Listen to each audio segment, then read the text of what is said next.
The screen flickers black, a single heartbeat thuds through the speakers. Then the camera slams into a rain-soaked jungle at 3:17 a.m., muzzle flashes strobing like lightning. A woman's voice, hoarse but steady, slices the chaos. "Hold the line, damn it, I'm coming for you." Blood drips from her chin. She's dragging a 200-pound man by the drag strap of his body armor while bullets chew the mud around her boots. The commander's eyes are rolled wide. She doesn't even know if he's breathing. She only knows they called her just a medic 6 hours ago, and right now the whole platoon is eating those words one burning tracer round at a time. Smash that subscribe button right now so you never miss the moment a hero rewrites her story, because this one's about to drag every last one of us through fire. Her name is Staff Sergeant Riley Harper, 29 years old, 5'4" in her boots, and the only thing standing between an entire company and a shallow jungle grave. The mocking started the day she arrived at Forward Operating Base Thunderstrike,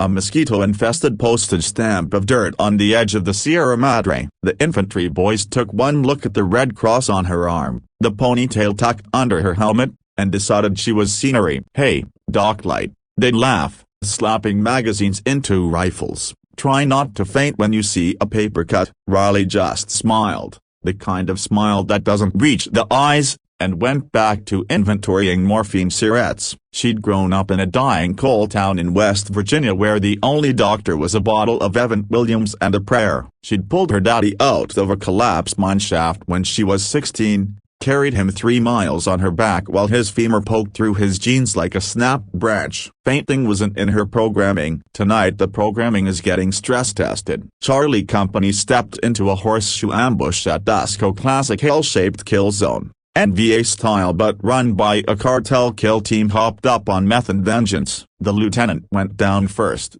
a round through the throat before he even got the radio to his lips. Commander took over, Captain Marcus Ironveltes, 6'3", voice like a gravel road, the kind of officer who could make grown men jog into machine gun fire just by raising an eyebrow. He'd been the loudest of the mockers, calling Riley Princess Patch every morning at PT. Now Iron was bleeding out from a gut wound the size of a softball, and Princess Patch was the only princess in the zip code. Riley reaches the commander behind a termite-riddled log as the first RPG screams overhead and detonates against the mahogany tree, showering them with splinters the size of pencils. She rips open his Eba, slaps a chest seal over the sucking wound she can't even see yet because arterial spray keeps painting her goggles crimson. "Stay with me, Marcus," she growls, using his first name for the first time in 2 years. His eyes flicker open, pupils pinpricks. "Harper?"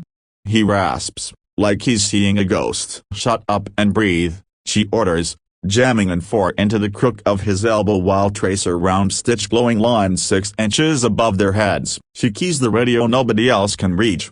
"Thunderstrike 6, this is Medic 1 Actual, requesting immediate 9-line, Grid 27 Sierra Papa Quebec 439117, troops in contact, 1 urgent surgical, break us and the whole damn Air Force." Static answers. The repeater on Hill 437 just became a fireball. That's when the second twist lands harder than the shrapnel. The cartel isn't just trying to kill them, they're trying to capture the commander alive. Riley hears it in Spanish over a bullhorn 30 meters away.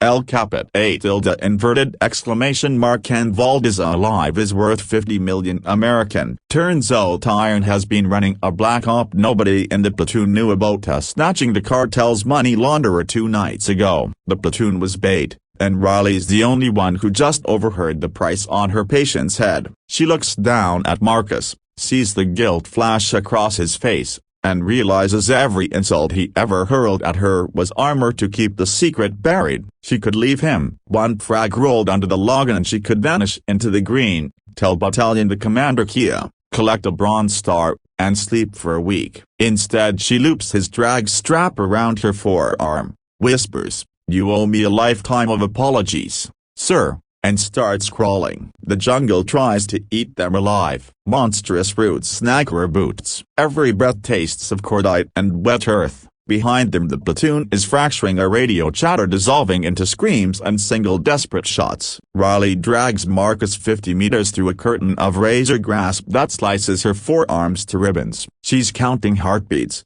his, hers, the enemy's. At meter 55 she smells diesel enemy technicals blocking the only exfil trail. She drags him into a bomb crater instead, rolls him down the slope like a sack of potatoes, and lands on top of him with her knee in his diaphragm just to keep him quiet.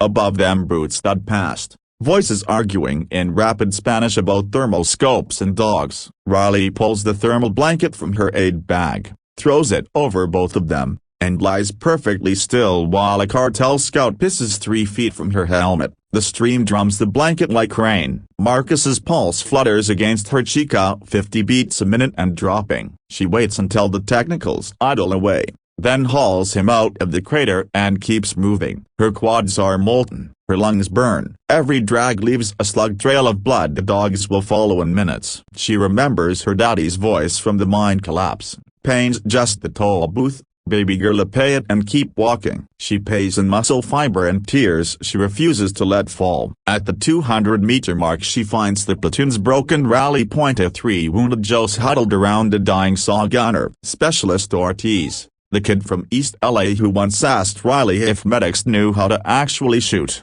looks up and sees her dragging the old man single-handed. His mouth opens, nothing comes out. Riley drops Marcus like a duffel, snatches Ortiz's M4, and says, "You want to live? Earn it." She forms them into a diamond, Ortiz on the 240, the others on litter duty. She slaps a fresh pressure bandage on Marcus, cranks a tourniquet on his thigh she didn't even know was hit, and gives the only order that matters: we move or we die. They move. The jungle becomes a gauntlet of booby-trapped vines, punji stakes hidden under leaves, a sniper who nails the trailing private through the neck. Riley drags the commander and now the private too, alternating arms until both shoulders scream. She's a one-woman Travos, a stubborn Appalachian mule with a medical license. Every time Marcus fades she slaps his cheek. "Eyes on me, iron. You do not get to die owing me." Dawn leaks through the canopy like weak coffee when they hit the river. The exfil birds are supposed to be hairy, 2 blackhawks with red crosses painted on the nose. Instead they find a single burning Huey carcass half submerged,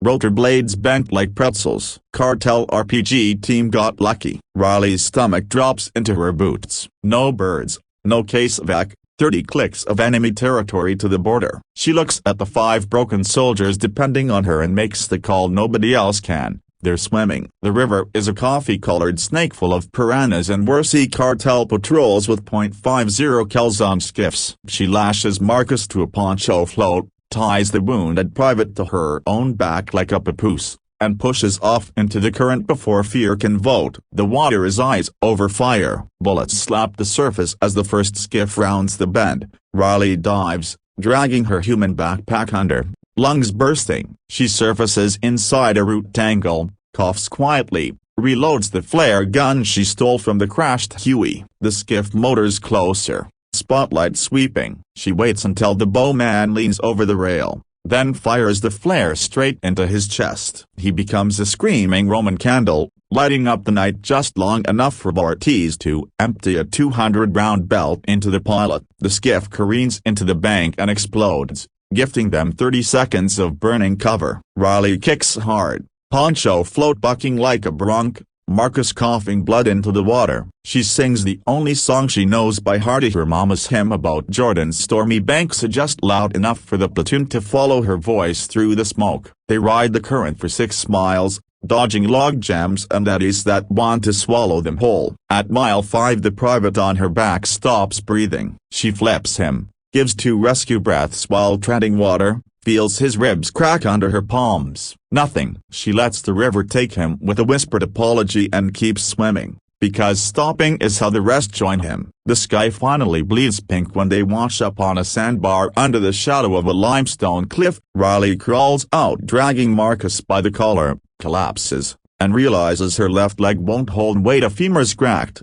She just refused to notice. She laughs, a cracked sound that scares the monkey silent. Ortiz limps up, eyes wide. "Sarge, you're hit. She waves him off. Later, dig. They dig spider holes with e-tools while she splints her own leg with a branch and 550 cord, biting down on a stick so hard it snaps. Marcus is conscious now, pale as printer paper. He watches her work and finally says the words she never thought she'd hear. I was wrong about you, Harper. I was wrong about everything. She ties the final knot, meets his eyes, and answers, damn right you were. Now shut up and help me count rotors. Because above the cliffs she hears AIM 2 UH-60s screaming in low. Door gunners already hosing the tree line. The cavalry is late but loud. The exfil is a blur of PJ hands and morphine bliss. Riley refuses the stretcher until every last Joe is aboard. She climbs in under her own power, leg dragging like a busted piston, and only then lets the medics cut her uniform off. Marcus is on the next litter, plasma swinging above him like a chandelier. He reaches out, grabs her bloody hand, and squeezes once. She squeezes back. The Black Hawk lifts, banking hard over the jungle that tried to kill them. Riley looks down and sees the river glinting like a blade, the burning skiff still flickering on the bank, and feels something loosen in her chest she didn't know was knotted. 3 weeks later Walter Reed amputates the leg that carried him. All the bone shards turned to powder, infection racing faster than antibiotics. Riley wakes up to a Purple Heart on her pillow and a one-star general pinning it while CNN cameras roll. The footage goes viral. The medic who dragged her commander through hell. Late-night hosts cry. TikTok stitches her dragging silhouette with captions like when they say women don't belong in combat. She hates every second of it. The real ending happens in a quiet corridor outside the ICU. Marcus,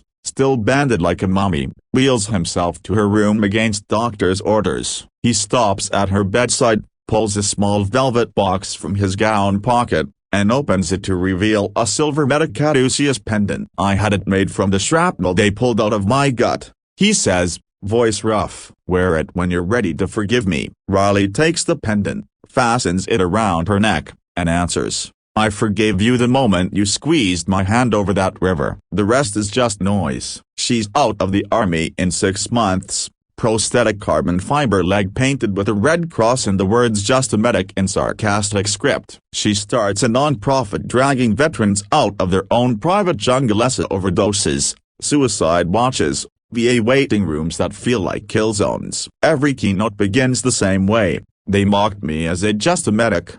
Then one night I dragged the commander through fire, and I learned the only just in this life is just Isaiah, and we carry it one broken body at a time. The crowds leap to their feet. The pendant glints under the stage lights. Somewhere in the back row Marcus stands tall, no longer iron, just Marcus, clapping until his palms bleed. And that's the story they'll tell around campfires for 100 years. So how a coal miner's daughter from West Virginia rewrote the rules of war with nothing but a drag strap and a promise she refused to break. The jungle is quieter now. The river still runs red when it rains. And somewhere a new private is calling a female medic princess without knowing the price of that word. Riley Harper just smiles, the same smile that never quite reaches the eyes, and keeps walking, all because pain's just the toll booth, and she's got places to be. So tell me in the comments from which part of the country are you watching this video right now? Drop your city, your state, your little corner of the map, because heroes like Riley belong to all of us, and I want to know where her story just landed tonight. Hit that subscribe if you felt every dragging step, turn on notifications so you never miss the next one, and until then keep paying the toll. Keep moving forward, and never, ever let them call you just anything. See you in the next fire.